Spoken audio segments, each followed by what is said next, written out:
One of my favourite things about spring is cherry blossoms, and I've always wanted some ornamental cherry trees of my own, but they're really expensive. You might be paying upwards of £30 for a single tree that'll only be about 1.2 metres tall. Luckily, I live on a street with loads of really beautiful mature cherry trees. The houses on this street were built in the 1930s, and I think many of the trees were planted at that time as well. They remind me a lot of the trees that I saw in Japan. They've got a beautiful structure, big trunks, and lovely flowing blossoms in the springtime. I've decided to see if I can graft pieces of those cherry trees, Scion wood from those cherry trees, onto rootstock and grow my own ornamental cherries. So here are my tools and resources for this project. Most importantly is my rootstock. I got this from a company called Blackmore.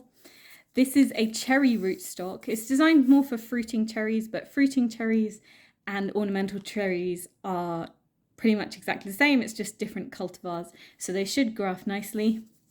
You can see A. prunus here, and the variety of the rootstock is Colt. I've got 5 of them, so hopefully I'm going to get 5 cherry trees. I was a bit silly and I stored them in the house, and they have started sprouting a little bit, but when I get grafting I will cut this all the way back to here probably, so hopefully this shouldn't be a problem. From the nursery where I bought the rootstock, I also bought 3 meters of grafting tape. I have heard that you can just use electrical tape, but I think grafting tape is biodegradable, so eventually it just magically disappears. For cutting the wood from the trees, I've got some secateurs and I've given them a really good clean. There's a little bit of rust here, but I've cleaned them and I will be cleaning them in between cuts.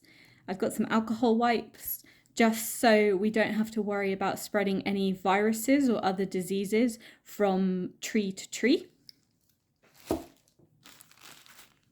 For the actual grafting, I've got my Ornamental number 8, and I've sharpened it too, so it should be nice and sharp for doing those long grafting cuts.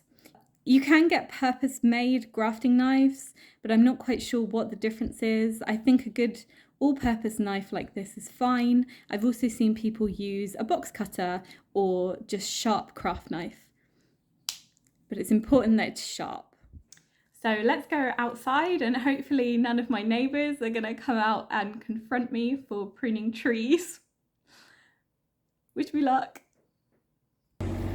While I'm out here with secateurs, I'm just going to trim back this tree because every time I'm walking on the pavement I get stabbed in the leg.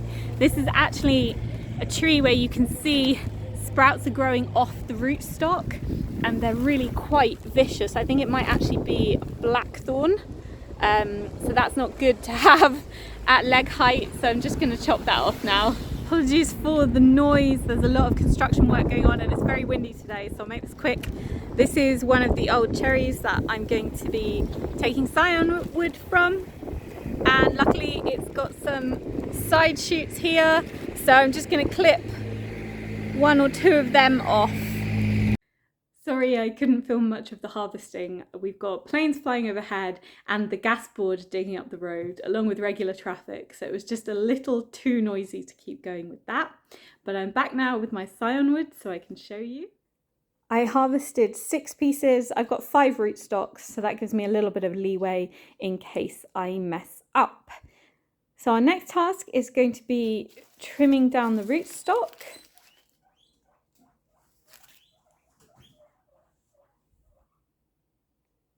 Can I help you? You want to trim down the rootstock? Looking at my rootstock here, I can see a few active buds ready to start shooting. So I'm just rubbing them off with my thumbnail. But actually I'm going to trim it down to about here. So I think that's about 25 centimeters from the first roots. About here. Just make a straight cut across because then we're going to make our grafting cut with our knife. To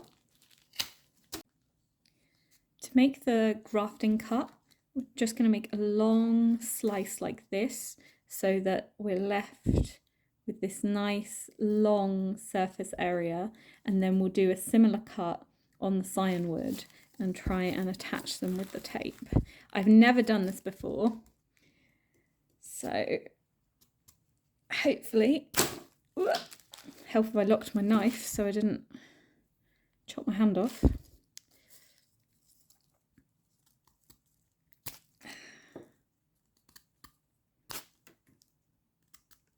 You especially want the green bit showing, because that green bit is what is going to graft together.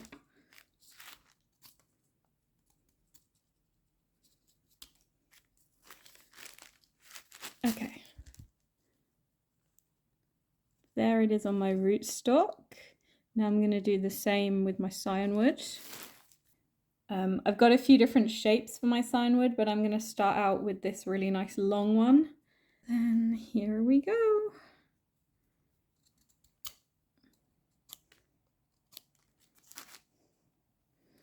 Okay, so hopefully we can now graft this together using our grafting tape, which apparently becomes adhesive when it's stretched. I am not convinced of this.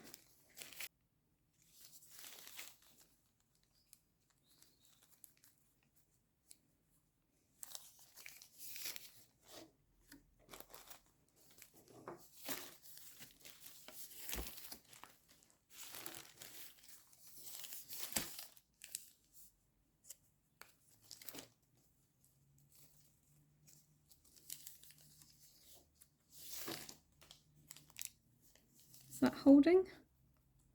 Yeah, I think that's going to be okay. Okay, so that's our first graft done. It seems to be holding okay, like it's not falling apart.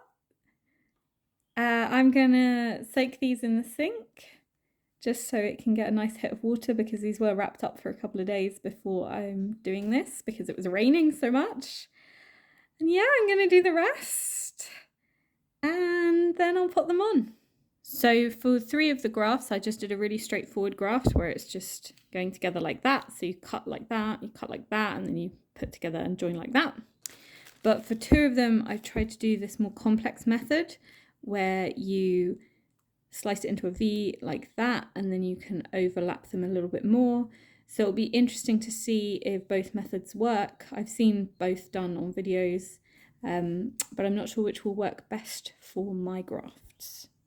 I've moved into the greenhouse because it's a little bit noisy in the house now. Noisy outside, noisy in the house. And we're going to pot up our beautiful grafts. I'm just going to show them to you one more time. So I had them soaking in our kitchen sink for a couple of hours just to give them a good boost because they had been wrapped up for a while. See all the joins. Hopefully this is a good length for them. I've never done grafting before, so I was a bit uncertain about how long the Scion wood should be. Hopefully it's not too long and it's not going to take too much from the rootstock. Now I'm just going to grab some compost and pot these up. I just had a thought actually while I was out collecting compost to put in my pots, to put my trees in, that actually maybe the best thing to do is to plant at least some of them directly in the ground. And then even if it's not their like end point, their final planting point, maybe that will make them grow faster in their first year because they'll have more of that space for their roots. They'll be putting down in the real deep soil, and then if I want to move them later, I can just wait till next winter and dig them up and have them as bare root plants. So what I'm going to do is I'm going to keep 3 of them in pots and see how they go. And I'm going to put 2 of them directly in the ground. I'm going to put 1 of them here in between my 2 artichokes that are hanging on for dear life, and another one over there by the fence because there's not really much growing in this area, so it's no harm done if I need to disturb it.